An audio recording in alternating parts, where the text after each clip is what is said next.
Hello everybody and welcome back to the GameShow Global Esports Cup Southeast Asian Division. We are here today with TNC versus, here we go, Kappa123. This is going to be our final best of 2 series of the day as well for Southeast Asia before we move on to EU, which is going to be, I'll let Mike do this because Mike has been doing the EU games later on. But I'm here with Mike Loris, my name's Daniel Lee as well. So Mike, what are our European games after this matchup? Assuming it starts on time, it should be first Pub Players versus Golden Boys. So that one should be pretty interesting there. And then Abraxas versus London Conspiracy or Princess Jalopy. I might be a little bit of a London Conspiracy fanboy, but I'll try to remain impartial for that one. Okay, that's fine as well. And it seems like Kappa here isn't running with their tag. I'm not too sure if this is intentional or not, but I hope we survive with that. We should be able to survive through this. But, yeah, I mean... yeah. If they're not tagged up right now, I'm sure it's like the Reborn thing. I'm sure they'll be tagged up in the next one. But TNC are all here. Look at that. Proper tagging and everything. It's beautiful. Beautiful. I love it, TNC. Exactly. I wish a lot of teams would do this as well. It's not just for us, but it's for the fans' sakes. Like some people it makes you look good in your pub games also. It does, but I think it's also sometimes when I want to try and watch a professional team and you're trying to watch that one particular player, and then there's this one person with that strange name and you don't know if it's the actual player or if it's a stand-in. And it's a little upsetting as well, so it breaks my heart every time I see it, but what could we do? Now, we're looking at the brackets here very quickly. So TNC's only played once, and they've managed to win their first best of 2. So they're sitting on 3 points versus Kappa. They've played twice. They've won a series and they lost a series. So they're sitting on 3 points as well. Between Kappa and TNC though, TNC going to be the massive favourites here just because of Dota 2 Lounge stats. I believe in you guys. I believe. If you're wrong, then yeah. It's not only that, it's the fact that the person that they did beat 2-0 was Mineski. So... yeah, I mean, it's not some, like, random scrub team. I mean, we don't really have many random scrub teams in the group stages, but that's, like, on the top. You'd expect Mineski to float towards the top, and they are currently at the top. But they're, I think, out of games we play Mineski. They went 2 wins, 2 2-0s, and then 2 0-2s, which is really weird considering. But I would expect TNC to float to the top as well. Again, this is their second games we played. A lot of points on the line for them. They can still make a record amount of points since they haven't lost any or drawn any games yet. I'm not really sure if that's going to happen, but it's, of course, going to be determined by the draft. Undying, rather early pickup here for the TNC side. IO still in the pool, probably the one of the more noteworthy ones, but for Kappa123, Slaughter is the first pick. We've been seeing a lot of Slaughter very highly prioritized. You really do need a plan, I think, with him. If you're just going to pick him up willy-nilly, it's not really going to be very successful. Yeah, it's a hero that needs farm, and you have to make sure you can guarantee the farm for the Slaughter. So unfortunately, I've seen certain circumstances where teams will pick Slaughter, but then he ends up being that sole physical core, and without anyone to benefit from the Slaughter's amplify damage, if your Slaughter can't do the damage, then you've essentially wasted the potential of the hero. That's why you see a lot of Wind Rangers, Templar Assassins, those physical right-clickers that can benefit from the Slaughter. So let's hope that they have a plan with the Slaughter. TNC though, they go for Dazzle and Undying. So Dazzle, one of the best defensive supports in the game. So that means that they're going to have the Grave to work with. I guess in AA though, the dynamic of the hero changes. So even though you save them after the Grave, they're going to shatter anyway, unless you can get the HP threshold back up somehow, which is not going to happen. So Dazzle, he will still be useful once the Ice Blast has been popped, but his games will be a little bit harder. Undying though, I'm not too much of a fan of Undying anymore. He isn't as strong as he used to be, and honestly, I'd rather see some other heroes picked up. Like, Undying's great for healing, he's good for the Tombstone, but if the Tombstone is gone, Undying's not really that big of a deal. I like Undying still, however, not as a first phase pick. I feel like Queen of Pain, Shadow Fiend, Wind Ranger, especially with the Dazzle, are probably going to be serving you a little bit more consistently. I mean, I'm okay with Undying. Gets soft countered versus the Ancient Apparition. Decay and Soul Rip, not really useful tools once you're hit with that ice effect. And also, Flesh Golem does end up healing you sometimes in the fight. That also doesn't happen. So, yeah, Ancient Apparition here getting quite a bit of value for Kappa123. Is going to be able to soft counter both the Dazzle and the Undying. But the Dazzle and Undying work pretty well together. You get the heal bomb off, and that thing is going to hurt like hell since, well, they're surrounded with zombies, and they are also going to be maybe amped up by the Flesh Golem. and of course with less than their desired amount of strength because of decay. TNC now, they're going to grab Witch Doctor, Undying in a core role, definitely the way I prefer him to be played. I like to see it played aggressively with a Darkseer, with a Spirit Breaker. Those options are still there for TNC. Yeah, and there's also a little bit of synergy between the Dazzle and the Witch Doctor as well. If you manage to throw an aggressive weave in it, you let it tick out for a little bit. If the Witch Doctor can get the Witch Doctor Death Ward out in time as well, that stuff hurts. So I like the cute little synergy. And again, they go for more healing too. So they really want to go after the sustain. Now, let's take a look at TNC's cons with their current draft. They have a lot of sustain, pretty good team fight, but there's no push and they have no late game potential as of yet. So they're going to have to rely purely on these last two picks if they want to either finish this game up early or if they want to try and move on into the later portions of the game, which Undying doesn't really do that well unless he gets an Aghanim Scepter, and in a core role I think he can get it. Witch Doctor and Dazzle is going to be infinitely useful just because of the Grave. Witch Doctor, on the other hand, is a bit wonky. If he doesn't get an Ags, he's not as useful as he would be, but he still has his perks. Maledict is very easy to underestimate. If you get hit with the Maledict before the fight really starts off, you're not going to walk out of that fight alive unless you have like an Aegis or something like that. So it's something you very easily have to be careful of. So yeah, we'll see if this Witch Doctor is actually going to be able to get that farm, and we'll see if the Undying is able to get that Ags. Right now, though, Kappa123, they are kind of running dry on reserve time right now. This shouldn't be that hard. Just grab a mid lane hero like Shadow Fiend or something. Or Zeus. Okay, that is an interesting one. I don't really think this is the hero that they want to have with a Slardar on their side. However, I do think this is a hero that they kind of want to have with an Ancient Apparition on their side, so kind of pushing, pulling there. TNC, though, they're going to grab a Lycan as their fourth pick.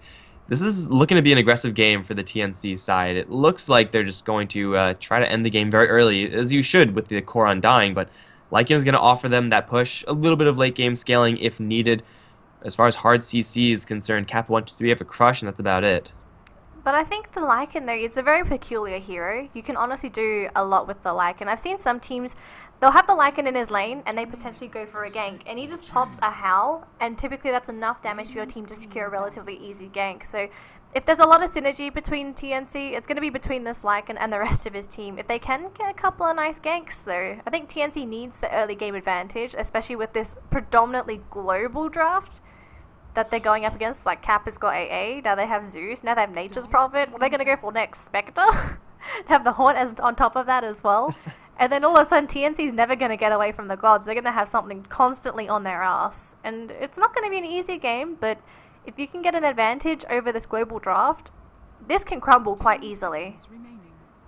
Well, I guess a small advantage here for Kappa123 is the fact that they have Nature's Prophet and Zeus, two heroes that can go into any number of roles. Zeus, I think, is better in mid, but is seen occasionally as support. Nature's Prophet can just pure on jungle if he wants to, and they can look towards an offlane hero. But it seems like for the most part, Kappa123 should be looking for a core hero with, or a support hero rather, with a stun, so that Slardar can get in very quickly. And a Tinker's the last pick for TNC. This is going to be a very interesting draft. This is like this is not a 0.85 draft here from TNC. This is going to be a Tinker going into a global strategy, which I guess Tinker kind of counters it and kind of gets countered by it. But yeah, this is going to be a pretty aggressive, slow pushing game from TNC. They're just looking to take down the first couple towers if they can take the rest of the tier 2s. But other than that, just restrict the space of Kappa123's map by just having the Tinker bounce around everywhere, by having the Lycan always being a threat. And as far as TNC's ability to lock down and kill off a Tinker early on, it's almost zero. They have no CC, and, well, Sand King, okay, that's the last pick. That should be a support Sand King with the Ancient Apparition, with the Slaughter and the tri-lane. That's a very dangerous one. It is, so the drafts are so quirky today, I honestly... I love this Tinker last pick. I haven't seen this hero in so long. But I wanted to say for TNC, it's kind of funny because they have push in a Lycan and then they have very good D-push in a Tinker. So they've got like heroes that serve awesome purposes. The thing is that can they get their draft off the ground? Because these are two cores that they're going to have to rely on for the majority of the game. Their supports don't really scale too well when it comes to the damage department, but they are there when it comes to supporting these heroes. They don't have that much catch though. TNC has a cask and that's it, unless Tinker gets an early hex, but you're not going to really be going for an early hex as a Tinker. I guess Lycan's got great chase, but he could still get kited because there's a little bit of disable on the side of Kappa that they have to go through. Just Sprout is going to be a pretty large noise for TNC. I'm sure Lycan will have a Quelling Blade, or at least he should have a Quelling Blade for the early portions of this game, but yeah, as you said, only a cask to rely on, and they really do need stuns to handle these enemies. Like, the Slardar just really hard to catch up to. The Nature's Prophet has a channeling spell in that TP, as does the Sand King, so if you're going to look to cancel an Epicenter, you're going to have to hope that the Witch Doctor's there, otherwise you may be in for a world of hurt. Tinker may or may not need to get a Yule Scepter for those reasons. It's not a terrible item. Obviously, we want to get Sheepstick over Yules, but yeah, I feel like the Kappa123 draft, as odd and as quirky as it is kind of well positioned up against TNC. It is up to TNC to get a very large early game lead, get fast travels on the Tinker, and then really apply the pressure early on. If that doesn't happen, then the lack of CC is going to end up biting them in the later stages. Absolutely. So let's introduce the players really quickly, as we are still currently sitting on the pause screen. So I'll do Kappa123 here. Playing on the Dire side, we have Miguel playing on our Nature's Prophet, D-Thanks2710 on our AA. We have Calamity RK? Let's just call him Calamity on the Sand King. And then leading the charge here, we've got Ponlo on the Slardar. And finally, I'm missing somebody. Vitamin Light on the Zeus. Alright, so for TNC, they're all in a row. Got Raven leading the charge as Lycan. AU is on the Witch Doctor. Boots first, so he's looking to get those stuns off so that Sam's Undying can follow up with the decays. X-Lucky is on the Dazzle, and Teehee is following up the rear as the Tinker. And for the most part, you would expect the lanes to be as per normal. I think for TNC, what they want to have out of their lanes is the Undying going up against as many heroes as possible. If he can go up against the tri-lane, I mean, it's not really the most fun tri-lane to go up against, but it's still going to be the best environment for him. Are they actually going to look to block out camps here? They have an Observer Ward, and they will place it. Yeah, it is something that you kind of have to be worried about. Sand King jungling, Nature's Prophet jungling, but given the lanes and the heroes that Kappa123 have, I don't really know how high of a chance that actually was. Kappa123, though, they're in a really great position right now. Who's going to be the poor sucker to walk in? It looks like it might be Raven. Maybe? I think he's Don't go this way. This is a dead zone. I might go mid. He's going back. Oh, the lucky. long way. Oh, that's lucky. Oh, no, not the Dazzle. Does he have Grave? I think it'll be too late. Lucky my ass. Brush, Burrow Strike, Chilling Touch, dead. So that's a pretty good start for TNC. It's going to be the Ancient Apparition to grab it. Shit happens sometimes. Your Dazzle is not going to survive that. I don't think anyone can really survive that. Maybe Lycan, but it's going to be kind of narrow. It's First Blood, and it's going to be the tri-lane now put on the bottom lane. This is not something that Lycan wants to see. This is not something that Dazzle really wants to see. This is something that the Undying wants to see. But Undying is going to go 1 versus 1 versus the Nature's Prophet, and that's not really a great matchup for the Undying. Well, the thing is with the Undying is his melee. He's not going to really be able to harass out the Nature's Prophet, and if Miguel really wants to, he could just summon Treants, and he can harass both of them with the Treants. AA as well as the Witch Doctor in particular are very vulnerable to getting caught out or harassed down by Treants, so there is an opportunity for the Nature's Prophet to do that if he wants to, but it's going to be depending on whether or not he's comfortable going up against that style. Raven, up against a tri-lane, this guy is going to get nothing. Now, if he can get a couple of levels, though, he might be able to go jungle, but they're going to try and jump onto Ponlo, it seems, and all of a sudden Lucky's not going to be so lucky again. He's going to grave himself prematurely, but he should go down. They're not going to commit, so they want the Raven instead. Crush again, they have another disable. No, nothing on the Sand King, but they get him anyway. So. Oh, Calamity taking some tower shots. They need the Undying down here so badly. Like, this Lycan he's not great at level 1 fighting. He's really not what you want. He needs at least level 5, ideally level 6 if he's really going to be able to do that. And we can see just these stuns in of itself is winning this lane for the Dire side. And Undying is, having a decent matchup versus the Nature's Prophet, getting a couple decays off. Nature's Prophet none too healthy, but as far as killing off this hero, it's going to be really difficult. Like, I don't really know if they can make a complete lane swap, like swap the top and bottom lanes. That might be a little bit too costly as far as just time committed. But Raven is now under his tower, which I guess is good for the Lycan. But these lanes are already off to a really great start for the Dire side. I think the best scenario here for TNC is, even though Raven's going to struggle now, as long as he can get levels, then at least he can rotate into the jungle for some extra farming space once the creep wave does get pushed. So Lycan being one of those carries where if he does get shoved out of lane really early, just get those initial levels and you should be fine. They're going to try and jump up the Miguel, it seems. They're thinking about throwing the cask, but there's a trees chasing after the poor Witch Doctor, so he's not going to be having too much of a fun time here. So I think at this point for Raven, he just needs those levels first, and then if he feels like he's really struggling, just rotate into the jungle so he can still get something. I think the Tinker for the most part though, Teehee, is going to play a crucial role in keeping this Lycan in the game. He'll try and stall it out for as long as possible so the Lycan can stay relevant, and then once he gets those items, then I think the Lycan can tear through some of these heroes on the side of the Dire. You could also boots a travel to the Wolves, which may or may not be relevant down the line. But for the most part, this Tinker versus Zeus matchup, first of all, not a matchup I would expect to see in this patch, but is a pretty even one. Yeah, the Tinker is going to be taking some bolts and some Arc Lightning spam. That kind of sucks, but once the March of the Machines popped, Zeus is just forced out. And it looks like he has some stacks being made, but Purple now, Dazzle, recognizing that the camps are in fact blocked, or at least there's some camps blocked, so Teehee not going to power farm to his travels. Again, shouldn't really be under a ton of pressure here. Maybe a Sand King gank, but it's a level 1 Sand King. Though he has boots first, Teehee is going to be going toe-to-toe with Zeus and should be pretty much splitting this lane evenly. Over towards top lane, though, they're going to get a good angle onto Kappa123's Nature's Prophet. The neutrals are coming in.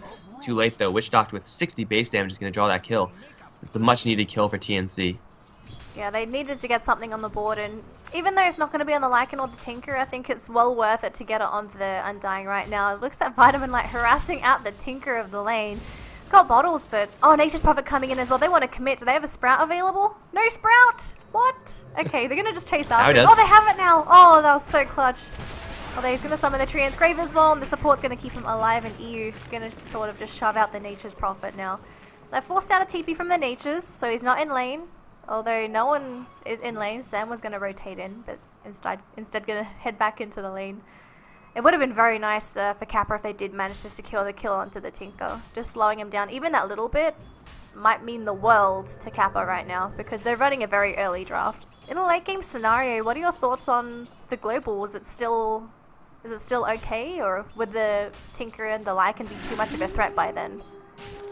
It's really going to come down to like split push and versus split push, and a really cruel game of whack-a-mole. Like, you got to catch up to this Tinker somehow, and it's very possible.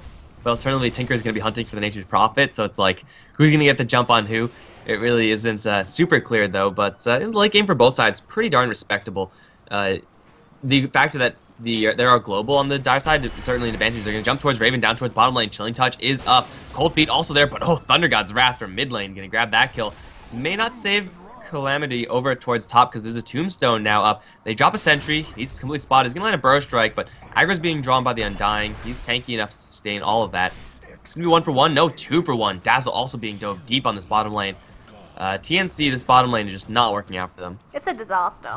But in the meantime, though, this top lane is doing pretty well. So hopefully for TNC, the Undying is going to be able to be that pillar to keep the Lycan and the Tinker up for the moment. Because Sam H, Undying, even though he's not as strong as he used to be compared to the old patch, if he does get those initial levels into the Tombstone and the Decay, he could be a really big nuisance to Kappa123, because just getting a couple of just K stacks on them means that these heroes who are relatively tanky, relatively squishy already, are going to be even squishier. And that's when things like rockets, coconuts, even zombies from the Undying Tombstone are going to be a real pain in the ass to deal with when a team fight does happen. Right now, as long as the Tinker doesn't have travels, and even if he does, I mean, it's still a pretty good situation for Kappa123 to be in. You see the Nature's Prophet forced out of the top lane is going to instead swap roles of the Sand King. Another hero that we very frequently see go towards off lane. I guess you could call this the off lane in this scenario. With Sandstorm level 2 now, still doesn't really have many camps at all to work with, but as long as he has boots, Burrow Strike, he's good to go. And Zeus coming with an Invis rune cannot kill off Sam, and it looks like they'll drop the Tombstone first. So Zeus is going to come in, see this, and very quickly realizes that this is not a really good place for him to be. He's going to try to burst down the Witch Doctor. He gets just enough damage. Never mind, I thought that level 3 bolt wouldn't have done it, but now Calamity's going to look to steal some of these. He's going to get 1, 2 of the creeps. Not bad. Yeah, at least he got 2 though. And unfortunately, with no detection on the side of Sam H, he can throw Decay stacks down, but that's about it. No real threat for the Sand King there. So the lane's going so far. So Slardar is almost got his Blink Dagger. Oh god. They might go. No? Nope, not going to go. Pomno's so close to a Blink Dagger though. He's just sitting on about 400 more gold. And then after that, the Slardar is going to be online and a really big problem. They're going to go for a cast. Those are going to bounce between the support as well as Ponlo. Crushes there. They do have enough damage. Should go down. Maledict is going to be there to take him out. Very big kill going the way of TNC to shut down the Slaughter, and because he was getting very close to a blink, that's even more important. Shutting it down by about 200 gold too. A big kill in and of itself, a big kill given the timing, and well, Lycan didn't get the kill, which kind of sucks, but hey, if you get a pretty high level Witch Doctor, a fast Death Ward, early on, the earlier you get it, you could just drop it on someone, you could drop it inside the Sprout, even if the Nature's Prophet is trying to teleport away and burn him down. Someone's TPing it. It's Ponlo. Crush onto AU right now. He does not have amplified damage, though Cold Feet are there. Nature's Prophet also going to arrive. Ponlo's going to take so much damage here. AU frozen in place, but with the heal, he'll keep himself alive. Wolves will get picked off in the end by the tower, but that was a TP in, and Slardar, is he going to die to this Maledict? Oh my god. Whew, disrespecting the Maledict. Was Now, not expecting level that 1 Maledict is pretty trash, but with that much damage done, anything level 1 will get the job done. So the Slaughter obviously regretting TPing down to that bottom lane, and when he does come back up, I believe he's not going to have a TP for 30 seconds. So he has to walk back to lane. And with him just hitting the level 6, you want to try and go for a kill as soon as you get the amplified damage, but if you die that quickly and you don't even get the kill, that hurts the hero so much. So the Slaughter, not really off to the best start, and oh god, he's back to 1.4k gold as well. So this blink is getting further and further away as well. So even though Ponlo had this really awesome laning phase where he got so much CS, dying twice like that really hurts him. And Vitamin Light runs into EU, but he's doing a lot of damage. Thinking about popping a Maledict, but instead just gonna go for a cask. That's about it. Coconut will send him away. Ice Blast though, not gonna connect. Overshoots just a little bit. Now they know that the Ice Blast is up.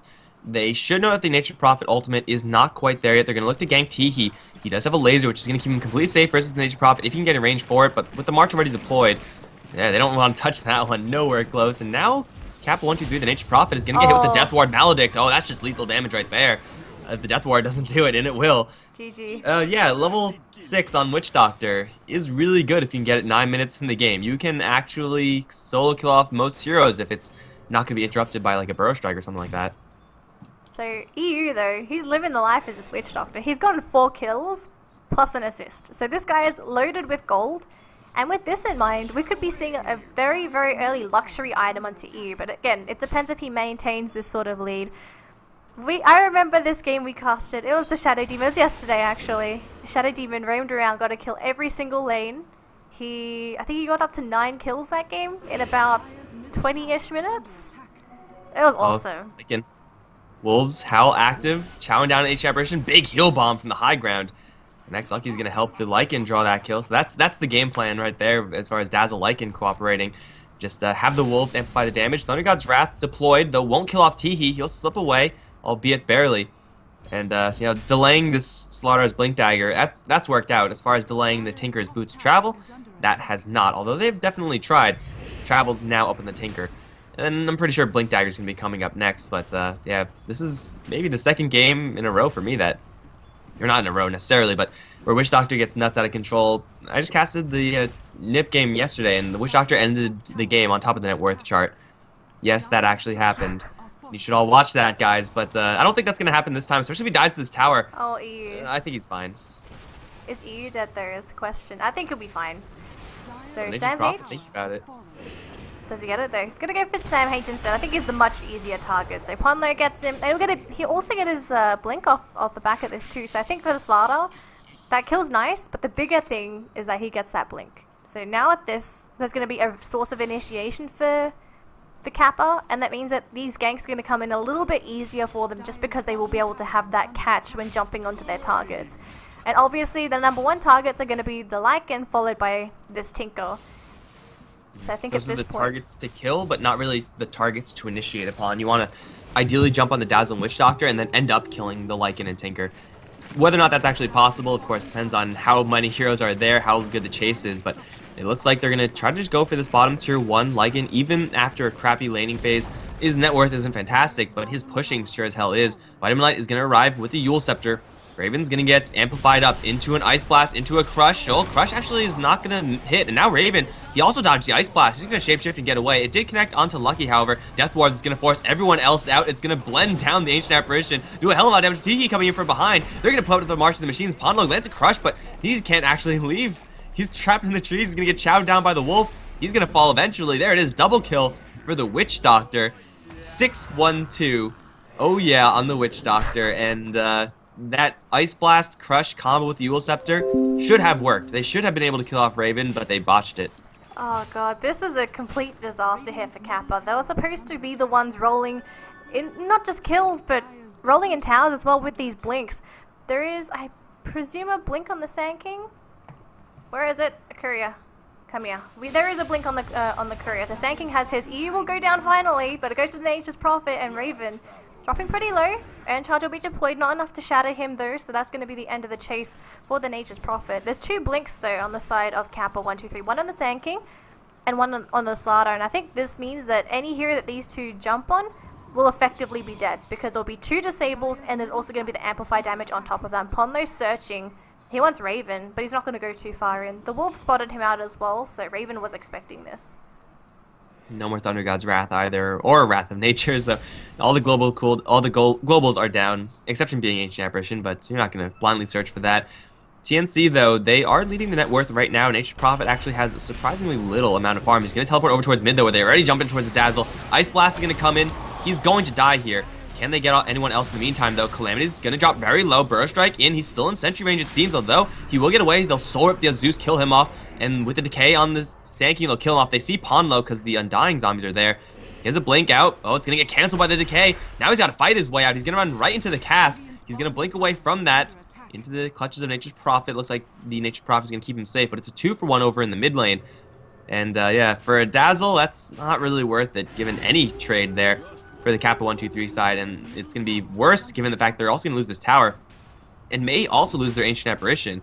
You can, again, travel to the Wolves. He's not going to. He's going to throw an Ice Blast, which is going to be annoying. Wrath of Nature, again, annoying, but it's not really going to do that much. This is the problem with that global strat that Cap is trying to play around this game. They need to have level advantages. They need gold advantages. And we take a look at the levels of the heroes.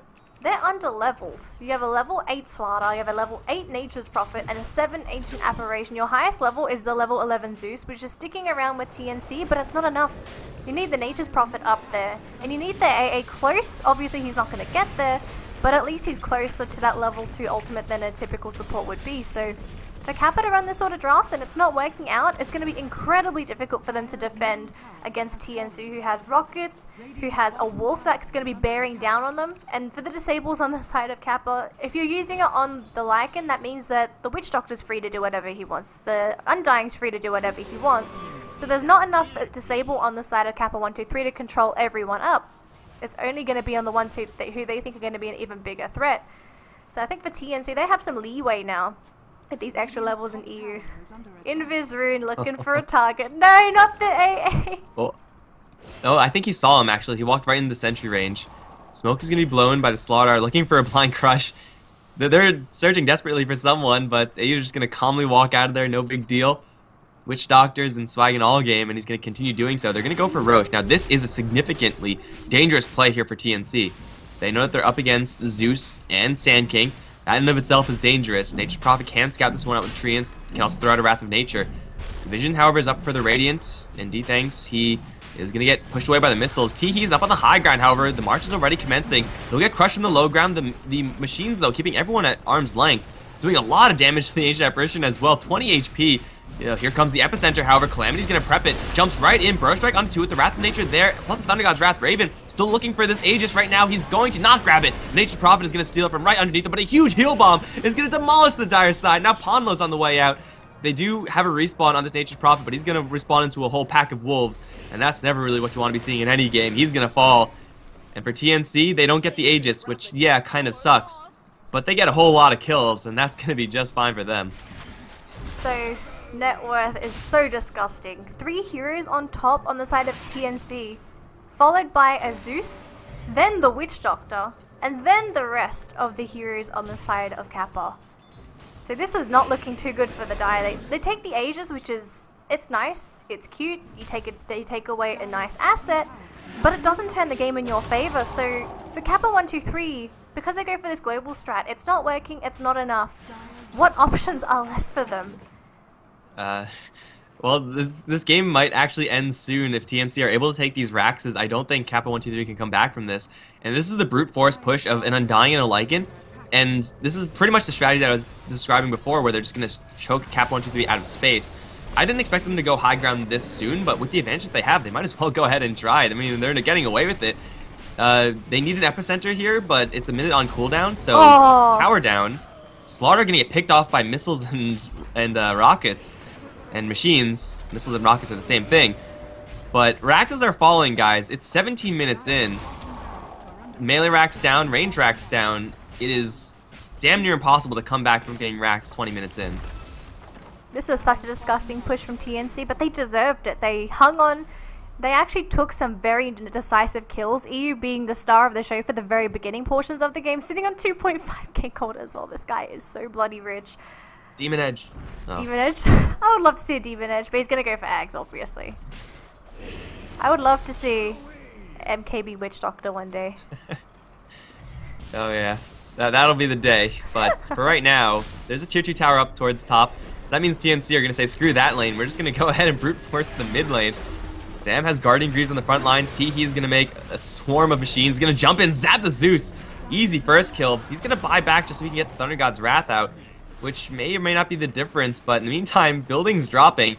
And if this secondary set of Rax's fall, like, at all, then it's game. Like, there is actually a 0% chance of the Tire side recovering from that. So they gotta go soon. This time they do have an epicenter. Sand King's to the north. Can he get a good angle here? He has to go soon. Here we go. Prepping up the epicenter. Blink in. Burrow Strike. Not used just yet. Is only going to connect onto a couple of heroes. He's doing a lot of damage, however, to the Witch Doctor. It's not quite going to be enough. The Nature's Prophet going to fall. March of the Machines. Layer upon layer. Going to prevent all these Blink Daggers. They'll kill off the Tinker, yes, with the Lightning Damper. Now Raven's going to chow down on the Fish. That's going to be a 2-for-1. Rax is still falling. And Raven still surviving. Even has a Hand of Midas if needed later on. Wolves. Can the Wolves finish off this job? The Crush is going to land onto 2. Ice Blast going to fly overhead.